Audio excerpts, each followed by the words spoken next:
Welcome বন্ধুরা, আবারও চলে এলাম এমএসটি টোটো রিপেয়ারিংয়ের তরফ থেকে, presented by SHR EV training centre. তো আজকে আমরা জানব ই রিক্সা কন্ট্রোলারের মধ্যে যে থ্রোটল সেকশান বা পিক আপ সেকশান বা অ্যাক্সিলেটার সেকশান বলা যায়, সেটা হচ্ছে এই যে সেকশানটা, এটা টোটালটাই আমাদের কন্ট্রোলারের মধ্যে থাকে। যেটা আমরা যদি ভেন্টিলেটর করে দেখি, এই পয়েন্টটাতে লেখা থাকে SP প্লাস, এটাতে লেখা থাকে SP, আর এটা আমরা সবাই জানি GND, গ্রাউন্ড। তো আমাদের এই যে কন্ট্রোলারের যে থ্রোটল বা অ্যাক্সিলেটার সিস্টেমটা কীভাবে কাজ করে, তো সর্বপ্রথম আমাদের অ্যাক্সিলেটার কন্ট্রোলারটিকে অন করার জন্য 14 ভোল্ট আর 5 ভোল্ট প্রয়োজন।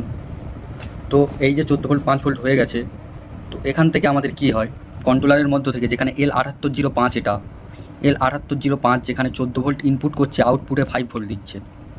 তো কন্ট্রোলারের মধ্যে যে পাওয়ার সেকশন SMPS সেকশন আছে, সেখানে L7805-এর আউটপুট 5 ভোল্ট থেকে নিয়ে একটা M7 ডায়োড হয়ে SP পয়েন্ট থেকে বেরিয়ে যাচ্ছে থ্রোটালে। এবার থ্রোটালে কোথায় যাচ্ছে, থ্রোটালের মধ্যে এরকম একটা 49E হল সেন্সার আছে। এই 49E, তারপরে আমাদের যেটা 41F, হ্যান ত্যান মোটরের সেন্সারে যেগুলো থাকে, আচ্ছা পিকআপের সেন্সারে যেগুলো থাকে, এগুলোকে আমরা লাইনার হল সেন্সার পার্টস নামে চিনি। যদি গুগলে ডাটাশিট চেক করো বা মার্কেটে যাও, এই পার্টসটাকে হল সেন্সার বা লাইনার হল সেন্সার বললে তবে মার্কেট থেকে তোমরা পাবে। তো আমাদের পিকআপের মধ্যে বা থ্রোটালের মধ্যেই 49E থাকে। তো এ কী করে, এখান থেকে L7805 থেকে হয়ে দেখবে একটা M7 ডায়োড হয়ে চলে যাচ্ছে আমাদের 49E-তে। মানে এই যে থ্রোটাল আছে, এই থ্রোটালের মধ্যে এই পয়েন্টটা এখানে চলে যাচ্ছে। এবার এখানে আমার এখান থেকে এটা আউট হবে, আউট হয়ে এখান থেকে প্রোগ্রামিং আইসিতে সিগন্যাল পাঠাবে বা ভোল্টেজ পাঠাবে। তো এটা কিভাবে পাঠাচ্ছে সেটা আমার জানতে গেলে, এখানে এই রেগুলেটর আইসিটাকে অন করতে গেলে সর্বপ্রথম আমার এখানে গ্রাউন্ড দিতে হবে।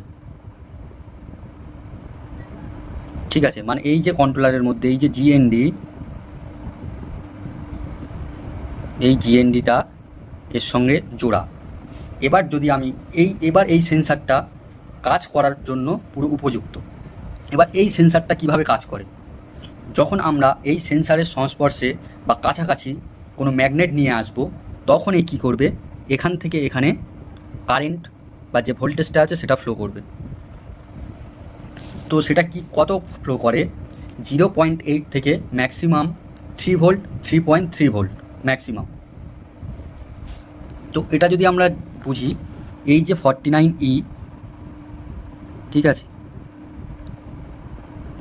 এই সেন্সারটা ধরো এখানে আমি ইনপুট দিলাম, এটা আমার আউট। এটা একটা সুইচ বা রেগুলেটরের মতো কাজ করে, তবে এর মিডিল পিন গ্রাউন্ড দেওয়া খুবই প্রয়োজন। গ্রাউন্ড দিলে তবে এই আইসিটি অন হবে। এটাকে ভোল্টেজ রেগুলেটর আইসিও বলা চলে। তো এটা ধরে নাও ম্যাগনেট, ঠিক আছে। এখন যখন আমি এর উপরে ম্যাগনেট নেই, পিকআপে কী হয়, যখন পিকআপ দিই আমরা আস্তে আস্তে কী হয়, ম্যাগনেটটা যখন পাক দিই, এরকমভাবে আমি যখন পাক দিই এবং পাক যখন দিই, ম্যাগনেটটা দেখবে আস্তে আস্তে এরকম এটাকে পুরো ক্যাপচার করে নেয়। যখন টোটালি পুরো পাক দিয়ে দিই, তখন ম্যাগনেটটা পুরো এই সেন্সারের উপরে চলে আসে। তো দেখা যাচ্ছে আমি এতটা পাক দিয়েছি, এ কী করবে, এখান থেকে এরকম সরু, মানে এতটা দিয়েছি সরু করে একদম পাতলা করে ভোল্টেজ ফ্লো করবে। দেখা যাচ্ছে তখন এতটা দিয়েছিলাম, আবার এতটা দিয়ে দিলাম, তখন এ কী করবে, এই যে ভোল্টেজটা ফ্লো হচ্ছে এটাকে আরও মোটা করে দেবে। আরও মোটা করে দিল, মানে আরও একটু বেশি ভোল্টেজ পাঠালো।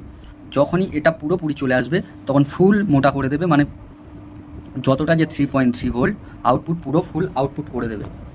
তো এই সিস্টেমে এটা কাজ করে। তো এখান থেকে যখন আমি 5 ভোল্ট এখানে ইনপুট করলাম, গ্রাউন্ড দিয়ে দিলাম, এই আইসিটি অন হয়ে গেল। তখন কি হয়, আমি যখনই পিক আপ দেবো, তখন ম্যাগনেটের সংস্পর্শে আসবে বা এর উপরে আসবে, আসার কারণে এখান থেকে ভোল্টেজ আউটপুট করবে। এখান থেকে কত ভোল্টেজ আউটপুট করে, 0.8 থেকে 3 ভোল্ট বা 3.3 ভোল্ট ম্যাক্সিমাম। ঠিক আছে, তো এটা কি হয়, আউট হয়ে আমাদের চলে আসে সোজা এই যে কন্ট্রোলারের যে বোর্ডে যে পয়েন্টটা থাকে এসপি বলে লেখা সবুজ তার, ওই তারে চলে আসে। এবার এই 3.3 ভোল্টটাকে 10K রেজিস্ট্যান্স দিয়ে, ঠিক আছে, 10K রেজিস্ট্যান্স দিয়ে 20K রেজিস্ট্যান্স দিয়ে ভোল্টেজকে ভাগ করা হচ্ছে। ঠিক আছে, 20K 10K রেজিস্ট্যান্স দিয়ে ভোল্টেজকে ভাগ করে এখানে 3.3 ভোল্টটাকে পাঠানো হচ্ছে, মানে 0.8 থেকে 3.3 ভোল্ট আইসিতে পাঠানো হচ্ছে।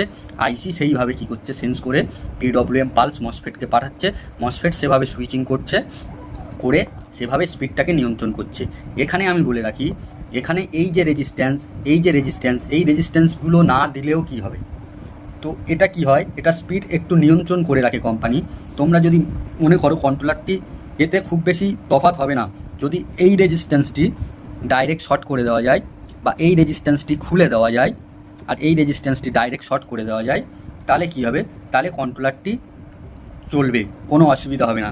যেখানে কন্ট্রোলারটির টপ স্পিড ছিল 30, সেখানে দেখা যাচ্ছে খুব বেশি পরিবর্তন আসবে না, সেখানে 32 বা 33 স্পিড হয়ে যাবে।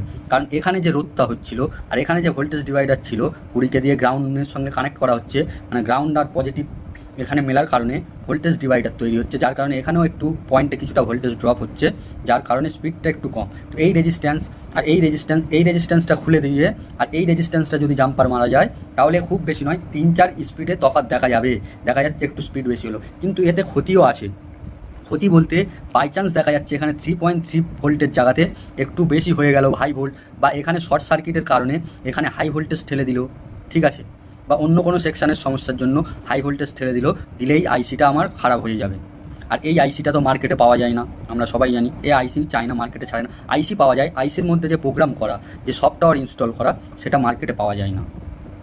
তাহলে আমাদের শেষে কি দাঁড়ালো, এখান থেকে L7805 থেকে 5 ভোল্ট আমরা নিয়ে M7 ডায়োড দিয়ে এখান থেকে সিম্পল ডায়াগ্রাম, এখান থেকেই আইসি রেগুলেটর আইসি হয়ে বা হল সেন্সার হয়ে, এটাকে হল সেন্সারও বলা যায়, লাইনার হল সেন্সার বলা যায়। ঠিক আছে, এই 49E, আবারও বলছি এই যে 49E, কেন বারবার বলছি, কিছু আছে এমন যারা কিছুই জানে না, ভুলভাল কমেন্ট করে বসে থাকবে, সেই জন্য বলছি এই যে 49E, এই যে পার্টসটা, এই সেন্সারটা, এটাকে লাইনার হল সেন্সার বলা হয়। এর মানে হল সেন্সার মানে মোটরের সেন্সারকেও হল সেন্সার বলা হয়, এটাও ওটাও একই, ও ম্যাগনেটকে সেন্স করে, সেইভাবে কন্ট্রোলারকে সেন্সিং পাঠায়, কন্ট্রোলার সেইভাবে কাজ করে।